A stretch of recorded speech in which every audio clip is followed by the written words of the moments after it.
त्वत्पाद पंकज रजोमृत दिग्ध देहा मर्त्या। आपके चरण कमलों की जो रज है, रज का अर्थ पराग होता है। कमल रज का अर्थ कमल के अंदर वाली पराग, एक पीले रंग का चूर्ण जैसा होता है पुष्पों के अंदर, वो पराग के कण कहलाते हैं। अंग्रेजी भाषा में उनको पोलन ग्रेन्स बोलते हैं। तो आपके चरण कमल जैसे हैं और उस पर लगी हुई धूल पराग तुल्य है। तो उस पराग को आचार्य पराग नहीं कह रहे हैं, उस रज को, उस धूल को धूल नहीं कह रहे हैं, बल्कि उसको एक रूपक अलंकार का प्रयोग करके आचार्य कह रहे हैं कि आपके चरण रूपी पंकज की रज रूपी अमृत, भगवान के चरणों की धूल धूल नहीं है, अमृत है। और उस अमृत से दिग्ध देहा, दिग्ध, दिग्ध का अर्थ होता है लिप्त। तो आपके चरण कमलों की जो रज है वह रज ही अमृत है। तो उस रज रूपी अमृत से दिग्ध देहा, लिप्त किया गया है शरीर जिनका, अर्थात भगवान की चरण रज से जिनका शरीर लिप्त है, जिनके शरीर पर भगवान की चरण रज का लेप लगा है, वे मनुष्य। कैसे हैं वे मनुष्य? अभी तो लेप लगा है, तो बड़े पीड़ित मनुष्य हैं वो, जिनके शरीर पर आपकी चरण धूल रूपी अमृत का लेप लगा है।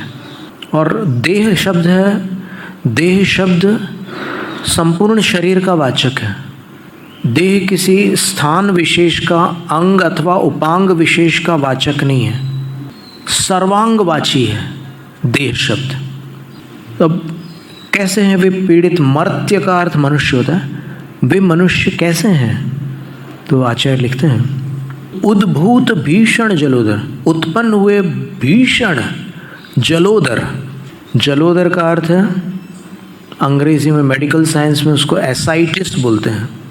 पेट के अंदर एक थैली जैसी होती है, उसके अंदर अपनी आंतें वगैरह तैरते रहती है, उसमें एक फ्लूइड रहता है, एक तरल पदार्थ होता है, एक द्रव होता है।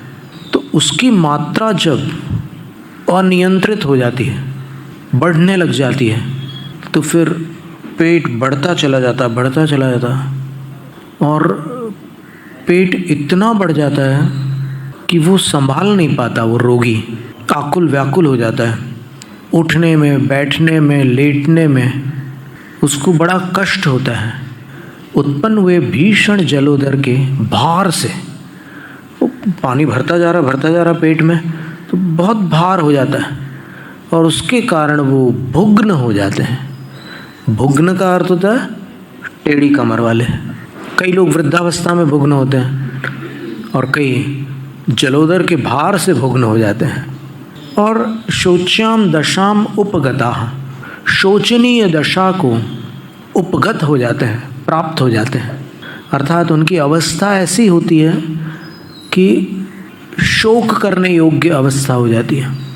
वो स्वयं भी शोक करते हैं, देखने वाले भी शोक करते हैं कि अब क्या पता कब तक बचेंगे ये।